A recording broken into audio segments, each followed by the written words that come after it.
Blasts at Sri Lanka hotels and churches kill nearly 160. Colombo, Prime Minister Ranil Wickremesinghe condemned the attack, the worst act of violence since the end of Sri Lanka's civil war a decade ago, as cowardly, and said the government was working to contain the situation. The powerful blast, six in quick succession and then 2 more hours later, wrought devastation, including at the capital's well-known St. Anthony Shrine, a historic Catholic church. Hospital sources said British, Dutch and American citizens were among the 158 dead overall, with Britons and Japanese also injured. A Portuguese man also died, the country's local news agency reported. An AFP photographer at the scene at St. Anthony saw bodies lying on the floor, some draped with scarves and clothes.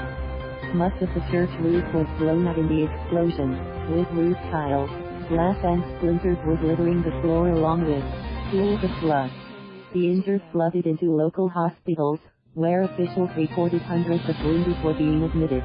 Police chief warning the nature of the blasts was not immediately clear and there were no immediate claims of responsibility.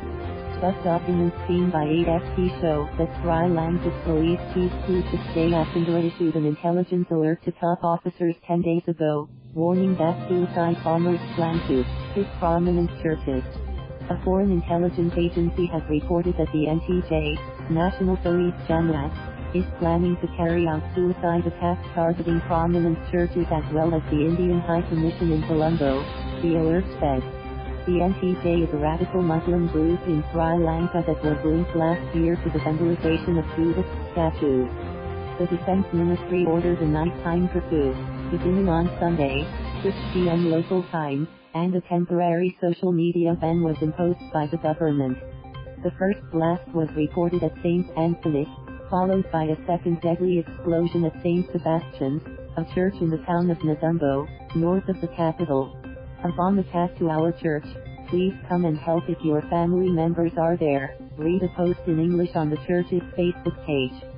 Soon after, police confirmed that a third church in the east coast town of Batikoloa had been hit, along with 3 high-end hotels in the capital.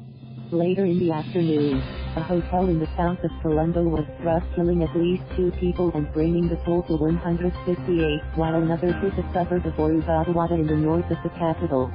Cowardly attacks. President Maithripala Sirisena said in an address that he was shocked by the explosions and appealed for calm, and the Prime Minister was expected to speak to the media shortly. I call upon all Sri Lankans during this tragic time to remain united and strong. Please avoid propagating unverified reports and speculations. The government is taking immediate steps to contain this situation.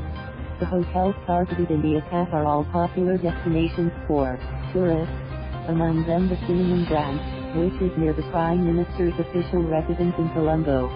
An official at the hotel told AFP the blast there had hit the restaurant, and reported at least 1 person had been killed. At the Shangri-La hotel, an AFP photographer saw extensive damage on the second-floor restaurant, with windows blown out and electrical wires hanging from the ceiling. Horrible scene.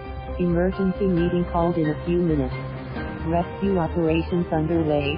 Sri Lanka's Minister of Economic Reforms and Public Distribution, Harsha de Silva, said in a tweet on his verified account.